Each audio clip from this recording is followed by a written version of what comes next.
तो बच्चों आज हम करेंगे कक्षा 8 का 18 में अभ्यास करेंगे जिसका टॉपिक क्या है, शंकु। ठीक, क्षेत्र विधि में हम एक शंकु देखते हैं। हम दैनिक जीवन में क्या करते हैं, शंकु का आकार कैसा होता है। जैसे कि अब ये हमारी क्या है, बर्थडे कैप। क्या है, बर्थडे कैप। तो इसका आकार क्या है, ये शंकु आकार है, शंकु है ये। और जो इसका आधार है वो क्या है, समतलीय क्या है, वृत्ताकार है, वृत्त है। अगर इसको इस तरह से डुबो कैसे रख दें तो ये क्या बन जाएगा, ये वृत्त बन जाएगा। अगर हम इसमें इस तरह से ये करें तो एक कौन है, इसको बोलते हैं कौन या शंकु। इसी तरह की जो आकृतियां होती है, जैसे बर्थडे कैप हो गई, आइसक्रीम कौन होता है, आइसक्रीम जिसमें खाते हैं, ठीक है। और जैसे हमारे पास मेहंदी का कौन होता है, ये भी क्या है, एक तरह से कौन है, ठीक है। तो ये सब कौन बोलते हैं। और ये इसका क्या है, शीर्ष है।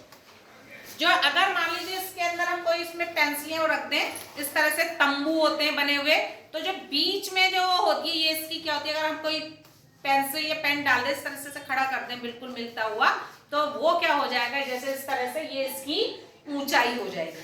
और जो ये वाली जो होगी, ये होगी इसकी तिरछी ऊंचाई। और जो इस तरह से बीच से आएगी वो क्या होगी, ऊंचाई, और ये क्या होगी, तिरछी लंबाई या ऊंचाई, ठीक है। और जो इसका समतल क्या है, वृत्ताकार है, वृत्त में है। जो इसकी त्रिज्या और आर हो जाएगी, जो वृत्त की त्रिज्या होगी वो इस तरह से ये आर हो जाएगी, ये एच हो जाएगी, ये हो जाएगी हमारी एच, ठीक। तो शंकु का जो क्षेत्रफल होता है ये हमारा कैसा है, जैसे तेल का पीपा डालते हैं, तेल का पीपा वो भी क्या है, शंकुआकार है, तेल डालने के लिए यूज करते हैं। तो इस तरह की आकृति को क्या बोलते हैं, शंकु बोलते हैं, ठीक है। ये आकृति बनती कैसे है, ये क्या है, हमारा एक सर्कल है।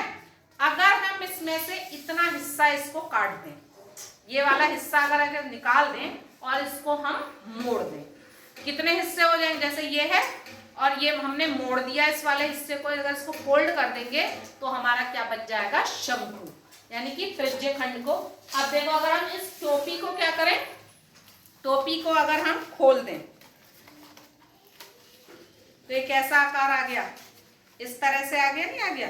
तो इसको इसने ऐसे मोड़ दिया तो ये हमारा क्या बन गया, शंकु, ठीक है। ये शेप हमारी क्या हो गई, शंकु। तो हमारे पास शंकु का आयतन क्या होता है, ठीक। शंकु का आयतन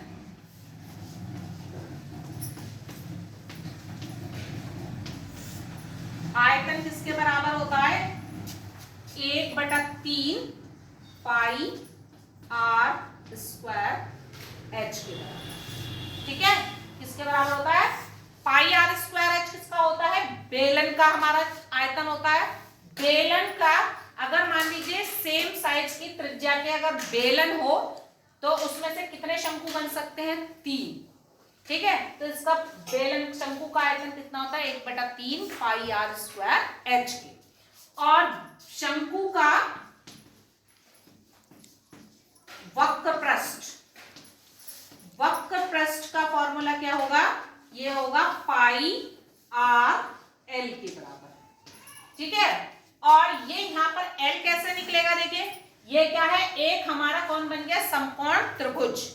ये किसका काम कर रहा है, हाइपोटेन्यूज का काम कर रहा है। और ये हमारी ऊंचाई हो गई, ये हमारी त्रिज्या हो गई। तो एल किसके बराबर होता है, एल स्क्वायर बराबर होता है H square plus R square, यानी कि कर्ण का वर्ग किसके बराबर होता है, लंब का वर्ग प्लस आधार का वर्ग। तो लंब हमारा क्या है, h है, और आधार की त्रिज्या क्या है, r है। तो l किसके बराबर होगा, l बराबर होता है √h square plus r square, यानी कि शंकु की ऊंचाई और शंकु की त्रिज्या के वर्गों के योग के वर्गमूल के बराबर, ठीक है। तो ये हमारा l हो गया। अब इसका संपूर्ण शंकु का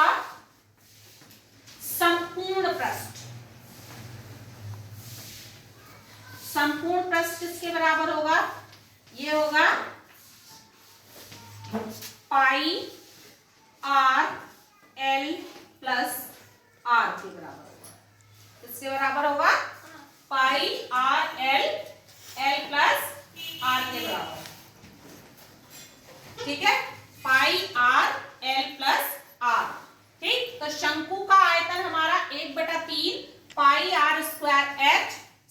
का वक्र पृष्ठ क्या होगा, पाई आर एल के बराबर, और शंकु का संपूर्ण पृष्ठ होगा pi R L plus are.